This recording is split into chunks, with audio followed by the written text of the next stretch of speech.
चलिए साहब, अब हम स्टार्ट करते हैं। हमारा टॉपिक है डिस्कवरी ऑफ सेल। अभी आपने समझ लिया कि सेल क्या है, कैसे है। आपने फाइनली सेल को क्या बोला? Cell is the basic unit of life. लेकिन एनसीईआरटी क्या लिखती है सेल के बारे में पता है? Cell is fundamental. Actually fundamental word and basic word are same. Cell is fundamental fundamental unit of fundamental structural and functional unit, sorry, fundamental, structural and functional unit of all living organism, all living organism। तो NCERT ये लिखती है। अभिषेक आ गया, address करो। दोबारा क्यों आए तुम?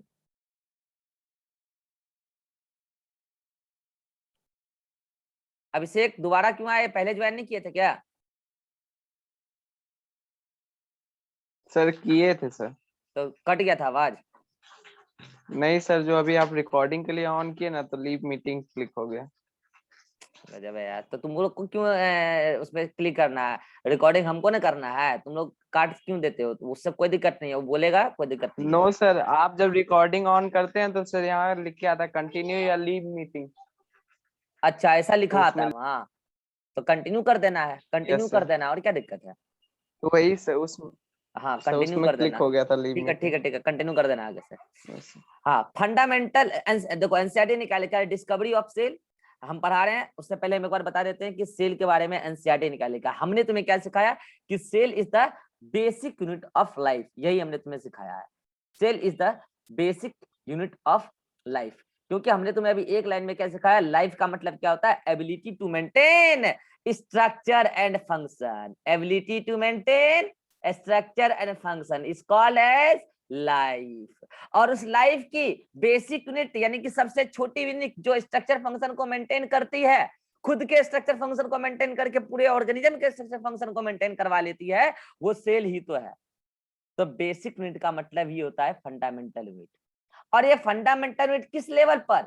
स्ट्रक्चर एंड फंक्शन के लेवल पर। किसके अंदर? ऑल लिविंग ऑर्गेनिज्म के अंदर। इसलिए एनसीईआरटी ने लिख दिया कि cell is fundamental structure and function unit of life. बोलो, एनसीईआरटी की बातें और मेरी बातें दोनों सेम है कि नहीं है? यस और नो? एड्रेस कर दो जल्दी से, समझ आ गया तो।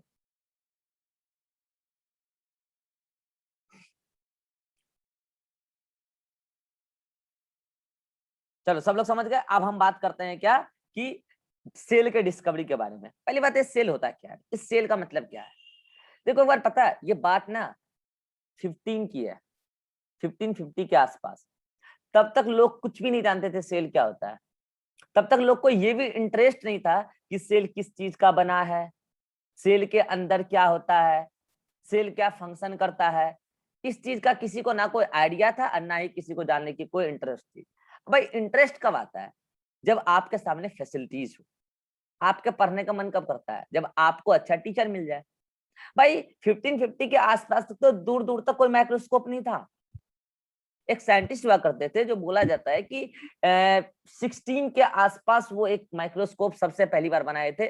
गंदा टाइप का ही बना था, लेकिन बना था 16 के आसपास। नॉर्मल से एक माइक्रोस्कोप बना था, और उसके बाद उस टाइप के माइक्रोस्कोप लोग बनाने सीख गए।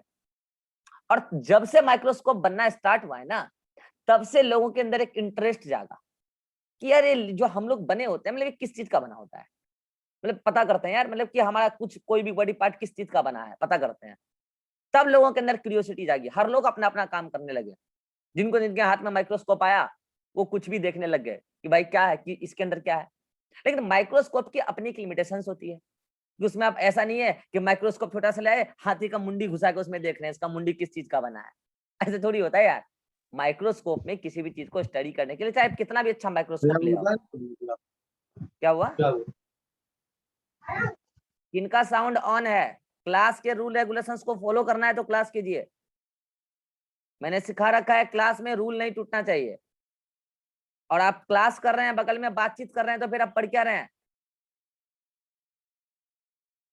क्लास करने आए ना आप? जो भी हैं, कौन थे?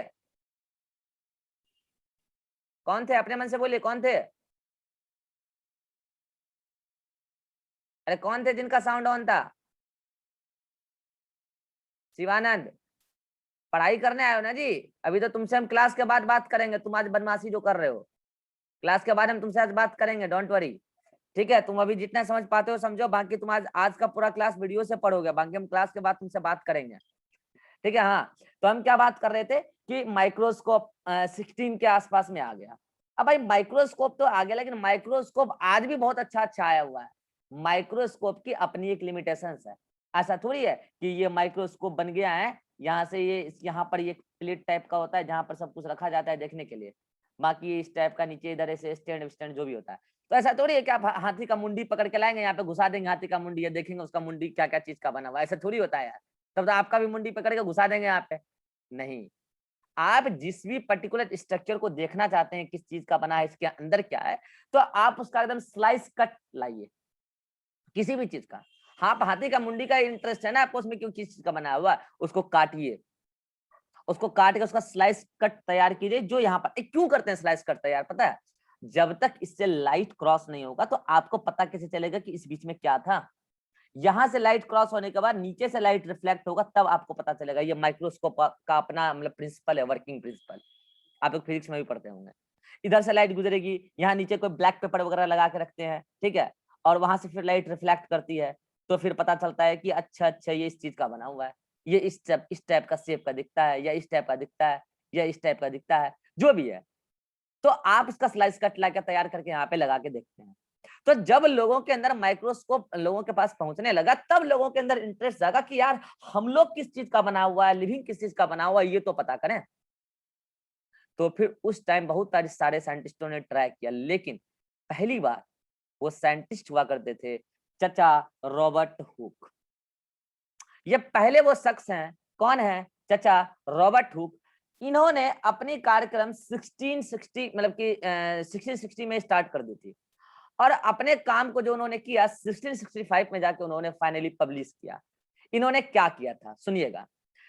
ये जाते थे अक्सर मॉर्निंग वॉक पे, और मॉर्निंग वॉक पर जब जाते थे तो ये अपने साथ वो चीज लेके जाते थे। क्या क्या लेके जाते थे अपने साथ? अरे बोलो, अभी क्या बताए, क्या लेके जाते? माइक्रोस्कोप। माइक्रोस्कोप लेके घूमेंगे, है ना? मुझे पता था ये जवाब आएगा। ये अपने साथ नाइफ लेके जाते थे, ठीक है, ताकि इनको जहां पे भी कोई भी चीज दिखे ये काट के ले आए, उसका स्लाइस कट और उसका स्टडी करें, क्योंकि इनके हाथ में एक माइक्रोस्कोप लग गया था। तो ये जहां भी जो चीज देखते थे, चलो भाई स्टडी करेंगे। तो ऐसे इनके हाथ में इनके मतलब कि गए थे ये घूमने के लिए सुबह सुबह मॉर्निंग वॉक पे। तो इनको एक पेड़ दिखा जिसका नाम था ओक ट्री। क्या नाम था? Oak tree. अब ओक ट्री का बॉटनिकल नेम नोट्स में नहीं लिखा है, आपको ये चीज ऐड करना है नोट्स में। मैं बता दे रहा हूँ, फिर टिक लगाऊंगा, देखिए इसका बॉटनिकल नेम मैं यहाँ पे लिख दे रहा हूँ नोट्स में। ये आपको सेकेंड पेज पे होगा, जहाँ पे उसके नीचे आपको जगह भी मिला होगा। आप यहाँ लिखेगा इसका बॉटनिकल नेम क्वेरकस क्वेरकस सुबर। इसका बॉटनिकल नेम कभी कदार पूछ लिया जाता है, ठीक है। ये एक प्लांट था, ठीक है, इसका लकड़ी वगैरह भी आता है, अच्छा लकड़ी आता है, ठीक है। तो इन्होंने क्या किया, ये प्लांट था लंबा सा, ऐसा लंबा चौड़ा एकदम बड़ा सा प्लांट था। इन्होंने क्या किया, चाकू से इसका बार्क छील लिया। बार्क क्या होता है, बस आप अभी इतना समझिए, प्लांट का आउटर मोस्ट लेयर होता है बार्क। तो इन्होंने क्या, ऑक ट्री का बार्क ले आया, ठीक है। अब उस बार्क को वहां से मतलब लंबा सा सेक्शन काट के लाया। अब उस बार्क का यहाँ पे उन्होंने फिर पतले से चाकू से, ब्लेड से, और पतला पतला उसका स्लाइस कट लिया। स्लाइस कट इस प्रकार से एकदम काफी पतला। और फिर इस स्लाइस कट को उन्होंने क्या किया, कहाँ रख दिया, माइक्रोस्कोप के अंदर। कहाँ रखा, पुट ऑन माइक्रोस्कोप, जहां पर से ऑब्जेक्ट को देखते हैं, माइक्रोस्कोप में रख दिया। और माइक्रोस्कोप में रखने के बाद उनको क्या दिखा पता है? जब उन्होंने ऐसे ऐसे इस टाइप का माइक्रोस्कोप, अभी मैंने आपको बताया ना कि यहाँ पे कोई प्लेट रख देते हैं, ऐसे स्टैंड होता है ऐसे। तो यहाँ पे उन्होंने क्या किया, उस प्लेट को मतलब कि स्लाइस कट को ऐसे रख दिया। पता है इसमें उनको क्या दिखा? इसमें उनको जो भी दिखा मैं यहाँ पे बनाने जा रहा हूँ। यहाँ पे उनको जो भी दिखा मैं यहाँ पे बनाने जा रहा हूँ। इस टाइप का स्ट्रक्चर दिखा, इस टाइप से। अब भाई वो देख के हैरान हो गया, यार मतलब ये क्या आलम खम्मल के बीच बीच में कॉलम, ये इस टाइप का, मतलब इस टाइप से स्ट्रक्चर था यार कुछ। ये उसी टाइप से जैसे बी कॉम्ब होता है ना, अरे मधुमक्खी का छत्ता कभी देखे हो इस टाइप का, कोई लोग देखे हो मधुमक्खी का छत्ता, खाली छत्ता यस सर। इस टाइप का होता है कि नहीं होता है?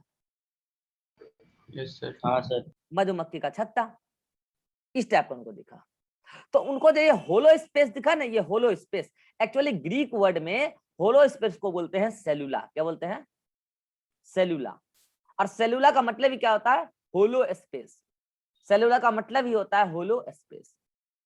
तो इनको जो होलो स्पेस दिखा ना, तो इन्होंने क्या बोला कि देखिए साहब ये प्लांट, एक बार पता है ये रॉबर्ट हुक बायोलॉजी के आदमी नहीं थे, ये फिजिक्स के आदमी थे। अब फिजिक्स और मैथ इनका अपना सब्जेक्ट था, इनको तो इंटरेस्ट था माइक्रोस्कोप के वर्किंग पर। अब भाई माइक्रोस्कोप के वर्किंग के लिए, तो माइक्रोस्कोप तो तब तक वर्क नहीं करेगा जब तक आप किसी लिविंग ऑर्गेनिज्म का स्टडी नहीं कीजिएगा।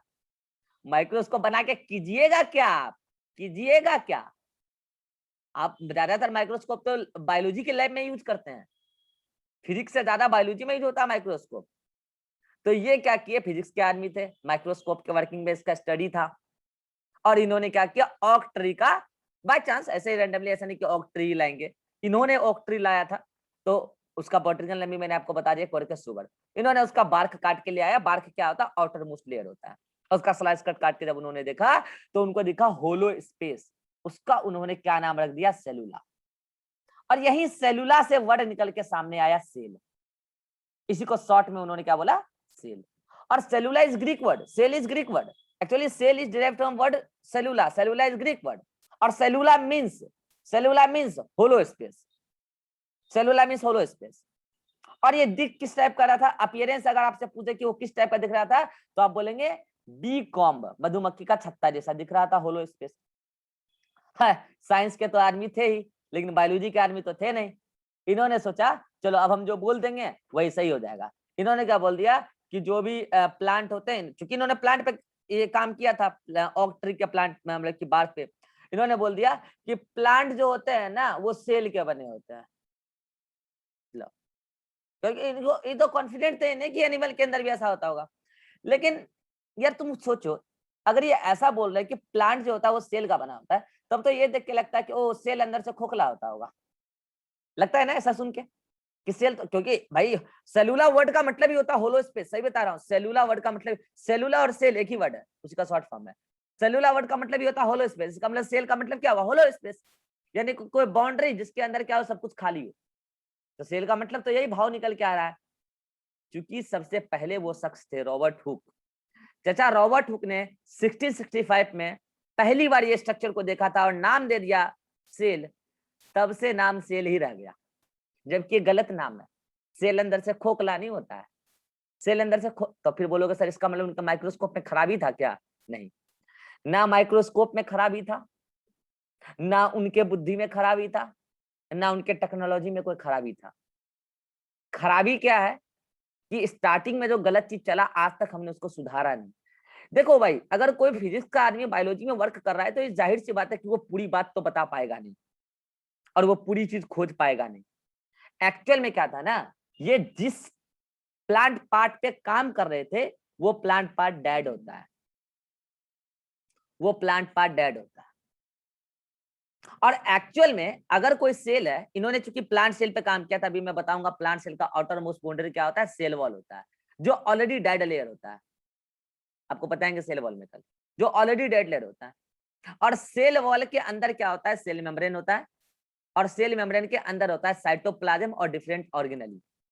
ये एक जिंदा सेल की कहानी बता रहा हूं। लेकिन अगर सेल मर जाए, मैं बता देता हूं, ठूस लीजिए सब लोग ये बात, दो ऐसे बायोमोलिक्यूल्स हैं, दो ऐसे केमिकल हैं, जिसका एक का नाम है सुबेरिन और एक का नाम है क्यूटीन और लिग्निन भी। अगर ये तीनों केमिकल कहीं पर डिपॉजिट हो जाए सेल वॉल में, तो वो सेल मर जाती है। पता क्यों मर जाती है? क्योंकि ये सेल ना अपने इस सेल मेम्ब्रेन और सेल वॉल के थ्रू बहुत सारा चीज एक्सचेंज करता है बाहर वाले अदर सेल से। कोई भी प्लांट का कोई भी सेल है, बगल वाले सेल से एक्सचेंज करता है। अगर इसमें सुबेरिन का डिपोजिशन हो जाए, या क्यूटीन का डिपोजिशन हो जाए, या लिग्निन का डिपोजिशन हो जाए, ये तीनों क्या है, डिफरेंट डिफरेंट बायोमोलिक्यूल्स है। अगर डिपोजिट हो जाए तो ये सेल एक्सचेंज नहीं कर पाएगी और सेल मर जाएगी। और आपको मैं बता देना चाहूंगा कि जो बार्क होता है, मोस्ट ऑफ द केस में बार्क में सुबेरिन का डिपोजिशन हो जाता है। जब बार्क बनता है। कब बनता है इस बात आपको हम दूसरे चैप्टर में बताएंगे एनाटॉमी में। जब सुवेरिन डिपॉजिट हो जाता है तब बार्क बनता है। तो अगर सुवेरिन डिपॉजिट हो गया तब तो बार्क की जो भी लेयर है वो सब की सब डेड लेयर है ऑलरेडी। यस, वो तो डेड लेयर है, वो तो डेड लेयर है ऑलरेडी। अंदर में उसके भले लिविंग सेल्स होंगे। अब ये मत पूछ देना सर वो लिविंग सेल्स कैसे एक्सचेंज कर रहे होंगे, आपस में कर रहे होंगे, फिर उसको कहां से मिला, वो सब बात आपको एनाटॉमी में पता चल जाएगा। अभी तो बस आप इतना कैच करो कि बार्क जो है वो सुवेरिन का डिपोजिशन होता है उसमें सेल वॉल में, और वो सेल पूरी की पूरी मर जाती है। जब सेल पूरी की पूरी मर गई तो अंदर का स्ट्रक्चर और फंक्शन तो मेंटेन रहने वाला है नहीं रहने वाला है ना। लेकिन हाँ, फिर ये सेल वॉल कैसे मेंटेन रह गया, पहले सेल जिंदा थी ना। आज अगर इस मकान में कोई रहना छोड़ देगा तो अंदर में क्या सब कुछ खत्म हो जाएगा ना, कोई रहेगा नहीं, ये मेंटेन इतना अच्छा सजा हुआ है, कुछ नहीं रहेगा। लेकिन ये दीवार तो जो बना था वो तो बना रहेगा ना, क्योंकि दीवार हार्ड लेयर है तो वो तो बना रहेगा। तो ये जो ये ब्राउन कलर का आपको दिख रहा है ना, ये वही था जो सेल वॉल है। लेकिन इसके अंदर का जो भी मटेरियल था, साइटोप्लाज्म, सेल मेम्ब्रेन, वो सब केवल लिविंग कंडीशन में मेंटेन रह सकता है। तो जब उन्होंने बार्क का स्लाइस कट लिया था तो अंदर का तो सब कुछ सूखा हुआ था, सब कुछ एकदम ड्राई होके खत्म हो चुका था, तो वो तो खोखला ही दिखेगा ना यार। दैट्स व्हाई कि उनको ऐसा लगा कि यही सेल है, मतलब कि यही इसी से ऑर्गेनिज्म बना होता है। लेकिन वो तो बायोलॉजी के आदमी थे नहीं, उन्होंने तो बस आउटर मोस्ट लेयर लेके आया, उनको लगा कि यही सब कुछ है, तो उन्होंने नाम दे दिया सेल, सेलुला, होलो स्पेस। और तब से लोग क्या बोल रहे हैं कि सेल से ही बना हुआ पूरा ऑर्गेनिज्म का बॉडी होता है। जबकि अभी थोड़ी देर पहले मैंने क्या बोला कि cell, this one is cell, ये सेल वॉल, सेल मेम्ब्रेन। जबकि सेल जब डिस्कवर्ड हुआ है तो क्या डिस्कवर्ड हुआ है कि अंदर में होलो स्पेस। तो अब बताइए, असल में तो सेल का मतलब ही होलो स्पेस होता है, क्योंकि सेल आया है सेलुलर वर्ड से, सेलुलर वर्ड का मतलब होलो स्पेस। लेकिन एक्चुअल में हम जिसको सेल समझ रहे हैं, क्या वो सेल है? बोलिए, एक्चुअल में जिसको हम सेल समझ रहे हैं, क्या वो सेल है? नहीं सर, होलो स्पेस तो नहीं है। होलो स्पेस है नहीं ना यार, क्योंकि अंदर में पूरा साइटोप्लाज्म भरा रहता है, प्रोटोप्लाज्म भरा रहता है, सेल ऑर्गेनली है उसके अंदर बहुत सारे, हम पढ़ेंगे एक करके सारे ऑर्गेनल। लेकिन क्या करें, अब स्टार्टिंग से गलत नाम चल रहा है तो आज तक चल रहा है। अब हमको नहीं लगता है कि एक चीज कोई सुधार पाएगा। तुम सोचो ना, 1665 से 2021 तक जो चीज चल गया, अब तुम उसको हटा पाओगे? संभव ही नहीं है, संभव ही नहीं है। अब उसको तुम हटा ही नहीं सकते, गलत चीज चल गया तो इसीलिए देखो, जब भी कोई भी गलत चीज का इनिशिएशन हो ना, लोगों को उसी टाइम विरोध कर देना चाहिए। लोग सोचते हैं हो कोई बात नहीं है, जिस टाइम इनिशिएशन हो ना उस टाइम अगर आप विरोध नहीं किए ना, बाद में वो चीज अगर हावी हो गई तो आपको पूरी जिंदगी ऐसे ही गुजारनी पड़ेगी। अभी आप गुलामी सह लोगे ना, तो कुछ दिन के बाद आप हिंदू मुस्लिम के चक्कर में पूरी जिंदगी गुलामी करोगे, ध्यान रख लेना। इसलिए गलत का विरोध करना सीख लो। गलत है मतलब गलत है। डाटा छुपाया जा रहा है कोरोना मरीजों के मरने का, तो उसका विरोध करो। लोग ऑक्सीजन के बिना मर रहे हैं तो उसका विरोध करो। हिंदू मुस्लिम के चक्कर में अंधभक्ति दिखाने से कोई फायदा नहीं है। नहीं तो एक बार ये चीज आ गया ना, तो फिर आपको भी उसी चीज को लेकर भुगतना पड़ेगा, और ये चीज खत्म नहीं होगी, फिर मिटेगी नहीं। फॉर एग्जाम्पल, यहाँ एक गलत वर्ड सेल रॉबर्ट हुक ने दिया और लोगों ने विरोध नहीं किया। साइंटिस्ट तभी विरोध करते कि लिविंग ऑर्गेनिज्म सेल का नहीं बना होता, उसको नाम सेल नहीं देना चाहिए, गलत नाम है। तो बताओ आज क्या तुम जानते हैं कि सेल मतलब क्या होता है? आज तुम सेल का मतलब ये जानते हो, लेकिन बताओ टेक्निकली गलत चीज है कि नहीं है? लेकिन क्यों क्यों क्यों तुम क्यों सेल का मतलब वही चीज जानते हो जबकि वो गलत है? क्योंकि स्टार्टिंग से सब लोग वही जान रहे हैं, तुम्हारे टीचर, तुम उसके टीचर, उसके टीचर, सब वही जानते हैं। खैर एनीवे, हमें इसमें इंटरेस्ट नहीं लेना है। इतना तुमको अब कहानी से इंटरेस्ट पैदा हो गया होगा कि आखिर ये सेल आया कहां से। अब देखो, मतलब सेल में होता क्या है, अभी सेल आया कहां से वो छोड़ो। अब एक्चुअल में सेल क्या होता है, अब ये बार बार बोलना सर सेल का मतलब तो होलो स्पेस होता है, नहीं। अब आपको सेल का मतलब वही मानना है जो मैंने आपको बताया यार। लेकिन हाँ, यहां से सवाल क्या क्या आएगा, देखो एक कहानी तुमसे कोई नहीं पूछेगा, यहां से सवाल क्या क्या आएगा। कई सारे सवाल आते हैं जिसका आंसर जाता है रॉबर्ट हुक। कई सारे सवाल हैं जिसका आंसर जाएगा रॉबर्ट हुक। वो सारे पॉइंट हम आपके सामने लिख रहे हैं। वो कौन कौन से सवाल हैं जिसका आंसर रॉबर्ट हुक जाता है? जैसे अब बताओ, अगर कोई आपसे पूछ दे कि फर्स्ट प्लांट सेल किसने डिस्कवर किया है? रॉबर्ट हुक, क्योंकि उन्होंने ऑक्टर पे काम किया था ना, फर्स्ट प्लांट से। अगर आपसे पूछ दे फर्स्ट सेल किसने डिस्कवर किया है? रॉबर्ट हुक, क्योंकि पहला बार तो सेल उसने ही डिस्कवर किया है। कोई आपसे पूछ दे फर्स्ट डेड सेल किसने डिस्कवर किया है? डेड सेल ही तो था जो उन्होंने पहली बार डिस्कवर किया। डेड सेल ही तो था, इसलिए तो उनको होलो दिखा, इसलिए तो नाम सेल पड़ गया। कोई पूछते आपसे कि फर्स्ट सुबेराइज्ड सेल, सुबेरीनाइज्ड सेल किसने डिस्कवर किया है? तो रॉबर्ट हुक। अगर आपको कल को कोई आपसे पूछते कि फर्स्ट प्लांट सेल हो गया, फर्स्ट सेल हो गया, फर्स्ट डेड सेल हो गया, फर्स्ट सुबेराइड सेल हो गया, हाँ, इतने सारे सवाल का जवाब क्या जाता है? रॉबर्ट हुक जाता है। ये चीज आपसे पूछा जाएगा। अच्छा, ये ईस्वी अगर आपको याद रहे तो ठीक है, नहीं तो कोई बात नहीं है। हाँ, एक सवाल पूछा जाएगा कि फर्स्ट टाइम किस प्लांट पे सेल का डिस्कवरी हुआ? तो ऑक ट्री, क्वेरकस ट्यूबर। उसमें किस प्लांट पार्ट का स्टडी हुआ सेल को ढूंढने के लिए? बार्क। वो डेड क्यों था? सुबेरिन का डिपोजिशन होता है बार्क में, इसीलिए। ये सारे सवाल यहां से रॉबर्ट हुक से बनते हैं। अब साहब ये आता है कि रॉबर्ट हुक ने सोचा, मैंने अपने जीवन में जो कुछ भी किया है, जो कुछ भी मैंने पढ़ा है माइक्रोस्कोप के माध्यम से, बहुत कुछ मैंने इतना सब कुछ किया है, क्यों ना इन सारी बातों को एक बुक बना के एक बुक लिख दिया जाए, ताकि मेरे मरने के बाद भी लोग मेरे काम को समझ पाए। तो इस रॉबर्ट हुक ने क्या किया, एक बुक लिख डाला जिसका नाम है माइक्रोग्राफिया। बुक का नाम याद रख लेना, पूछा जाता है वाइवा में कभी कभी। माइक्रोग्राफिया, ये बुक लिखने वाले कौन थे? Robert Hooke. इन्होंने जो कुछ भी किया इसमें, ये सारी बातें माइक्रोग्राफिया बुक से ही पढ़ के हम लोग आपको पढ़ाते हैं। मतलब हम तो किसी अच्छी बुक में पढ़े, उस अच्छी बुक में कोई राइटर डाला है माइक्रोग्राफिया बुक से कंटेंट उठा के। तो माइक्रोग्राफिया बुक रॉबर्ट हुक साहब ने लिखा है, और वो इसी संदर्भ में लिखा है कि मैंने सेल का डिस्कवरी इस तरीके से किया, मैंने ये स्टेप लिया। तो आपको शॉर्ट जर्नी एक उनका सुनाया गया है, उन्होंने क्या कुछ किया, सब कुछ माइक्रोग्राफिया बुक में लिखा हुआ है। आप कभी पढ़ना चाहें तो पढ़ सकते हैं, माइक्रोग्राफिया बुक में लिखा हुआ है, रॉबर्ट हुक का साहब का लिखा हुआ है कि मैंने ऑक ट्री से कैसे कैसे क्या निकाला, फिर मैंने उसको देखा तो मुझे बी कॉम्ब टाइप का कोई स्ट्रक्चर दिखा जो अंदर से होलो था, इसलिए मैंने नाम उसका सेलुला मतलब सेल रख दिया। ये सवाल आपको यहाँ से पूछे जाएंगे कि माइक्रोग्राफिया बुक किसने लिखा? Robert hook.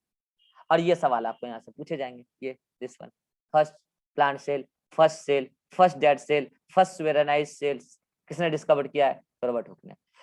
तो कुल मिला के रॉबर्ट हुक ने तो ये वाला डिस्कवर किया। अब चूंकि देखो यार, पहला तो पहला होता है ना, ये तो आप भली बात ही समझते हो कि पहला तो पहला होता है, ठीक है।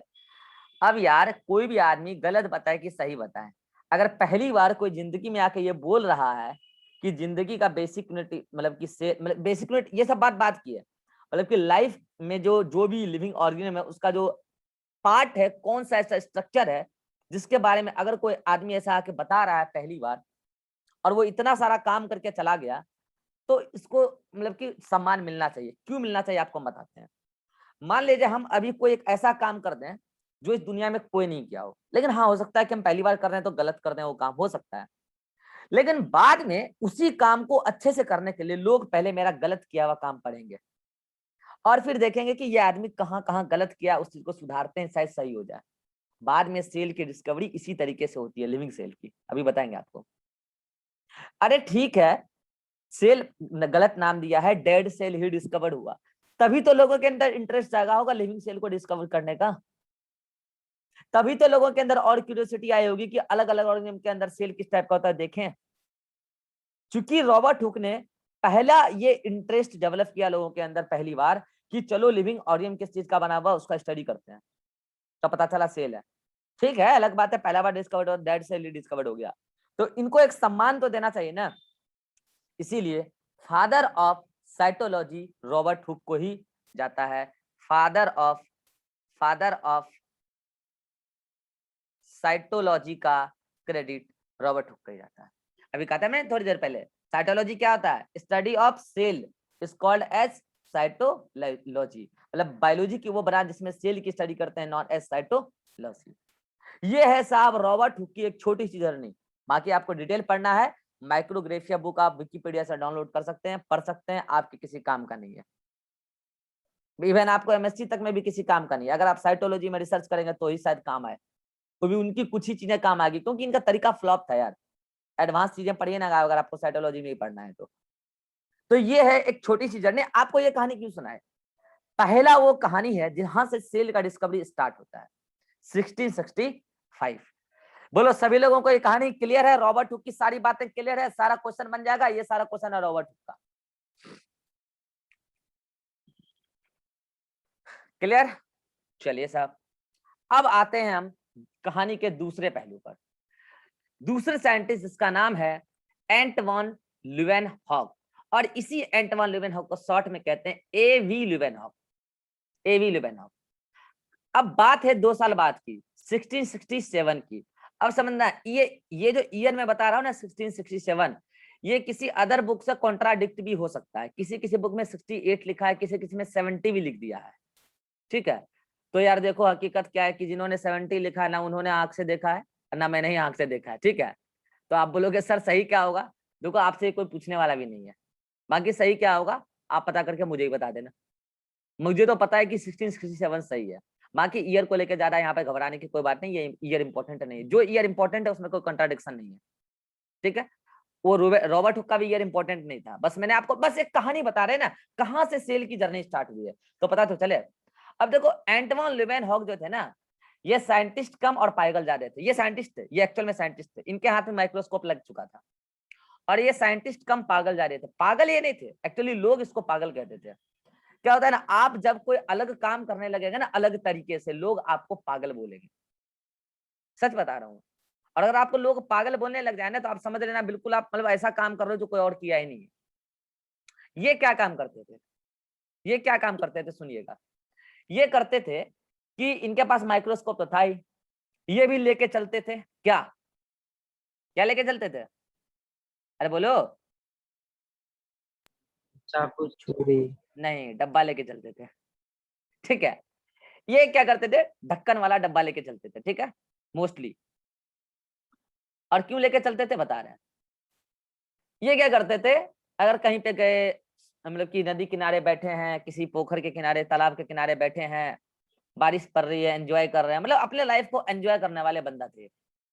तो ऐसे ही क्या हुआ, एक बार इन्होंने देखा कि अपने मतलब कि नाली क्या मतलब कि वो बारिश का पानी होता है ना, वो जहाँ पर एक जगह बैठ के ऐसे कुछ सोच रहे थे मतलब कि अपने बारे में। तो उनको लगा कि इसमें गड्ढे में पानी फंस गया है। तो उनको मन क्या कि अरे यार आज क्या जाके पढ़ेंगे माइक्रोस्कोप में, क्या देखना है। तो उन्होंने सोचा चलो इस पानी को डब्बे में पैक कर लेते हैं। तो उन्होंने क्या किया, उस बरसात के पानी को पैक कर लिया और आके अपने घर पे टेबल पे लगा रखा माइक्रोस्कोप, वही वाला। इनके हाथ भी आ गया एक माइक्रोस्कोप, वही यहाँ पे स्लाइड, ये ऐसे इस टाइप का, आप जानते ही हो माइक्रोस्कोप किस टाइप से होता है ये। और उन्होंने क्या किया, उसको लाके एक स्लाइड पे, बारिश के पानी को एक स्लाइड पे लाके रख दिया, ऐसे पूरा पानी को ऐसे छिड़क दिया। और पानी को छिड़कने के बाद फिर क्या किया, उसको उन्होंने इसमें लगाया, यहाँ पर स्लाइड में, यहाँ पर, ठीक है। अभी बताएंगे हर बार उनको क्या दिखा वो सब बताएंगे। ऐसे एक बार उन्होंने क्या किया, ऐसा ही डब्बा लेके घूमते रहते थे, खुद का ही स्पम उसमें डाल लिया, और फिर वही स्पम का क्या किया, स्लाइड बनाया और स्लाइड को यहाँ पे लगाया। ऐसे क्या करते, ब्रश करते थे ना, ब्रश ब्रश तो फेन होता है ना, फेन, वो थूक वाला और वो कॉलगेट वॉलगेट वाला जूठा वाला। तो ऐसे क्या करते थे, उसको डब्बे में डाल दिया। मैंने कहा ना ये साइंटिस्ट कम पागल जा रहे थे, लेकिन जो इन्होंने किया है ना भाई साहब, मतलब वो बायोलॉजी के लिए अद्भुत है। आप ल्यूवेन साहब के काम आप कर ही नहीं सकते, भले आप हंस लो इन पे, आप नहीं कर सकते। आप करोगे, आप अपना खुद का स्पर्म निकाल के इसमें माइक्रोस्कोप में चेक करोगे स्टडी पर्पज से, नहीं करोगे। आप अपना खुद का थूक ऐसे ऐसे लगा के इसमें करोगे, नहीं करोगे। आप बारिश का पानी कलेक्ट करके लाओगे, नहीं करोगे। बारिश का तो ला सकते हो, मान लेंगे। नाला का पानी लाके इन्होंने माइक्रोस्कोप तक में देख लिया। और बताऊं, ये डब्बा लेके घूमते रहते थे। ये क्या करते थे, हॉस्पिटल्स वगैरह में जो पेशेंट के ब्लड वगैरह फेंक दिए जाते थे ना, जो मतलब कि डेड ब्लड वगैरह जो भी है, मतलब कि कटा हुआ पार्ट वगैरह, तो ये वहां से जाके क्या करते थे, ब्लड सैंपल को कलेक्ट करके ले आते थे फेंका हुआ सब, और उसको लाके माइक्रोस्कोप में देखते थे। तो ऐसा थोड़ी है कि उसमें सारा ब्लड सेल्स मर ही गया हो, जरूरी नहीं। तो ये सब लाके इसमें उनको बस उसमें एक चीज दिखता था कि जब भी वो माइक्रोस्कोप में उन सब चीजों को लगाते थे, चाहे वो बारिश का पानी हो, चाहे वो अपने ही दांत का जूठा हो, चाहे वो खुद का ही स्पम हो, मतलब कि स्पम मत बोलो उसको, पूरा का पूरा सीमेन बोलो। सीमेन रिप्रोडक्शन में बताएंगे, स्पम और सीमेन में अंतर है, ठीक है। सीमेन क्या होता है, सीमेन में कई सारे फ्लूइड होते हैं, उसी में एक चीज होता है स्पम, ठीक है। तो स्पम उसी में होता है, सीमेन पूरा का पूरा एक फ्लूइड होता है, ठीक है। तो ये सीमेन को खुद ही निकाल के, खुद के सीमेन को माइक्रोस्कोप में डाल के वहां पे देखते थे, बारिश के पानी को देखते थे, पेशेंट्स के ब्लड जो फेंके हुए हैं उसको देखते थे लाके। इनको एक चीज दिखता था, जब ये माइक्रोस्कोप में आंख लगा के देखते थे, ये रहा आंख उनका। जब ये माइक्रोस्कोप में आंख लगा के देखते थे तो उनको एक चीज दिखता था,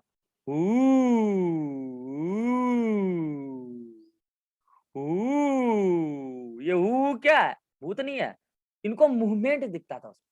क्या दिखता था इनको, मूवमेंट।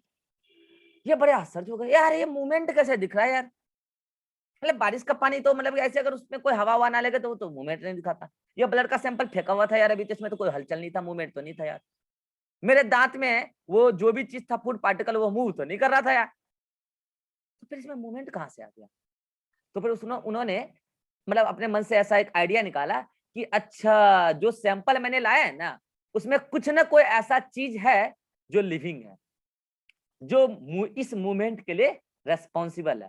उनको नहीं पता उसमें क्या, बाद में सब पता चला ना कि सीमन में स्पर्म था, बाद में पता चला कि सीमन में स्पर्म उस बारिश के पानी में बैक्टीरिया था जो मूवमेंट शो कर रहा था, और वो बारिश के पानी में ही ग्रो कर रहा है, वो बैक्टीरिया मूवमेंट दिखा रहा था यहाँ पे वो लिविंग के नाम पर। सीमन में स्पर्म था, उस जो ब्लड लाए थे उसमें आरबीसी था। ये सब बाद में उनको पता चला कि मूवमेंट तो आरबीसी दिखा रहा है उस ब्लड सैंपल में। ये जो मेरा दांत है उसमें फूड पार्टिकल, बहुत सारे प्रोटोजोआ। प्रोटोजोआ क्या होता है आपको बताएंगे, एनिमल का सबसे पहला मेंबर है प्रोटोजोआ। बहुत सारे प्रोटोजोआ जो है हमारे दांत के फूड पार्टिकल में ग्रो करते हैं। तो इन्होंने जो 4 मेन सैंपल, बहुत सारे सैंपल इन्होंने स्टडी किया है, जब खुद का सीमन डाले तो उसमें जो मूवमेंट दिखा एक्चुअल में वो मूवमेंट किसके वजह से था, स्पर्म की वजह से। बारिश के पानी में जो उन्होंने माइक्रोस्कोप में मूवमेंट दिखा एक्चुअल में मूवमेंट किसकी वजह से था, बैक्टीरिया की वजह से। और जो ब्लड सैंपल में उनको मूवमेंट दिखा एक्चुअल मूवमेंट किसकी वजह था, आरबीसी की वजह से। और दांत के जो जूठे वाले जो उन्होंने सैंपल लिया था उसमें प्रोटोजोआ की वो, ये सारे के सारे ना एक सेल है, स्पर्म एक सेल है, बैक्टीरिया अपने आप में एक यूनिसेलुलर ऑर्गेनिज्म सेल है, आरबीसी अपने आप में एक सेल है, प्रोटोजोआ मैंने बोला ना सबसे पहला ऑर्गेनिज्म है, यूनिसेलुलर एनिमल है, ये एनिमल के मामले में सबसे पहला एनिमल बताएंगे आपको डाइवर्सिटी में। यह अपने आप में एक सेल है, एक्चुअल में वो मूवमेंट तो सेल दिखा रहा था। तो इन्होंने अब सोचा भाई सेल वर्ड तो पहले यूज किया ही जा चुका है, मैं चूंकि पहला बार कोई ऐसा लिविंग सेल ढूंढा हूं, और यहां पर उन्होंने उनके लिए नाम दिया एनिमल क्यूल। क्या नाम दिया, एनिमल क्यूल। अब बच्चा बोलेगा सर ये बैक्टीरिया तो एनिमल नहीं है, प्रोटोजोआ तो एनिमल नहीं है, आरबीसी फिर भी मानेंगे एनिमल सेल में मिलता है, मतलब एनिमल के ऑर्गेनिज्म में, एनिमल ऑर्गेनिज्म में मिलता है, स्पर्म भी एनिमल में मिलता है, लेकिन बैक्टीरिया प्रोटोजोआ तो नहीं है। कोई बात नहीं है, ये तो एनिमल वाला है ना यार, यहीं से उनको आइडिया आया। अब उनको इतना थोड़ी पता था उस टाइम बैक्टीरिया एनिमल नहीं होता है, प्रोटोजोआ एनिमल नहीं होता है। अभी फिलहाल आपको भी नहीं पता है कि एनिमल क्यों नहीं होता, आपको हम डाइवर्सिटी पढ़ाएंगे तो बताएंगे कि कैसे ऑरिजिन को क्लासिफाई किया गया है, बैक्टीरिया को एनिमल क्यों नहीं कह सकते, प्रोटोजोआ को एनिमल कह भी सकते हैं नहीं भी कह सकते हैं, लेकिन आरबीसी तो एनिमल में मिलेगा, स्पर्म तो एनिमल में मिलेगा। कुल मिला के इनको ऐसा लगा अच्छा अच्छा एनिमल के अंदर जो मूवमेंट हो रहा है ना, ये मूवमेंट वगैरह ये जो मूवमेंट हो रहा है इन्हीं की वजह से। इन्होंने बोला कि एक्चुअली क्या है, ऑर्गेनिज्म के अंदर कोई एक ऐसा चीज होता है जो इस मूवमेंट के रेस्पॉन्सिबल है और उसके अंदर लिविंगनेस होता है, उसको हम एक टर्म दे रहे हैं एनिमल क्यूल। तो बस यहाँ से क्वेश्चन आ जाता है कि एनिमल क्यूल टर्म किसने दिया है और किस चीज के लिए दिया है। तो ये एनिमल क्यूल वर्ड उन्होंने फर्स्ट लिविंग सेल के लिए दिया है, पहली बार लिविंग सेल किसने ढूंढा है, यही।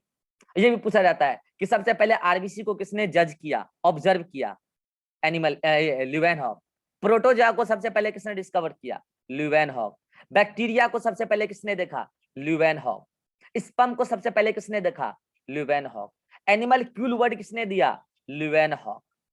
सबसे पहला लिविंग सेल किसने दिया, चचा ल्यूवेनहॉक। सबसे पहला एनिमल सेल किसने देखा, ल्यूवेनहॉक। इन सारे सवाल का जवाब चचा ल्यूवेनहॉक। ये यहां से मतलब एक डेड सेल से लिविंग सेल के डिस्कवरी तक का जर्नी है। अब तो बात 1667 की है, अब तो लोगों के अंदर भाई साहब भयानक क्यूरियोसिटी जागी, ठीक उसी प्रकार से जिस प्रकार से अभी आप में से कुछ बच्चे के अंदर क्यूरियोसिटी जागा है कि हम तो बनेंगे अब साइंटिस्ट, अब तो डॉक्टर बनेंगे नहीं, अब तो हम बनेंगे साइंटिस्ट और हम करेंगे डिस्कवरी। किसका, तो किसी न किसी नए लिविंग ऑर्गेनिज्म का, किसी न किसी नए लिविंग सेल का। जैसे भी आप में से कुछ बच्चों के अंदर ये क्यूरियोसिटी जाग गया, सोचो उस टाइम कितने लोगों के अंदर एक क्यूरियोसिटी जागा होगा। पूरे दुनिया में तहलका मच गया, और वो तहलका केवल इन पागल की, मैं इनको पागल नहीं कहता हूं, मैं इनको ग्रेट साइंटिस्ट कहता हूं। आप जैसे लोग इन्हें पागल कहेंगे कि खुद का स्पर्म इसमें डाल रहा है, बैक्टीरिया डाल रहा है, लोग पागल कहते हैं, मैं नहीं, मैं तो साइंटिस्ट कहता हूँ, great scientist, he is very great scientist. तो इनकी वजह से पूरे लोगों के बीच में, साइंटिफिक कम्युनिटी के बीच में एटलीस्ट एक होड़ सी हो गई, एक क्यूरियोसिटी जागी, चलो भाई डिस्कवरी करेंगे, पता करते हैं कि ये मूवमेंट और किन में होता है, और कौन कौन से डिफरेंट टाइप के पार्ट्स हैं जो मूवमेंट दिखाते हैं, ये लिविंग्स क्या होता है, ये स्ट्रक्चर के अंदर और क्या होता है, लिविंग तो बस देख लिया, उसके अंदर क्या होता है, क्यों ये मूवमेंट दिखाता है। लोगों के अंदर क्या हुआ, क्यूरियोसिटी जागी, बहुत सारे लोग काम किए। बात पहुंचती है 1880 के आसपास। इस बीच में बहुत सारे लोग अपनी अपनी मत रखे, अपनी अपनी बात बोले, लेकिन जो कंक्लूजन अच्छा सा निकल के आता है वो निकल के आता है डायरेक्ट 1883 में। अब क्या बात निकल के आता है, इसके लिए देखते रहिए आप हमारा शो। अगला मीटिंग क्रिएट करते हैं, आपको बताते हैं 1883 में कौन सी जोरदार बात सामने निकल के आती है। सॉरी 1883 नहीं, 1838, सॉरी 1838।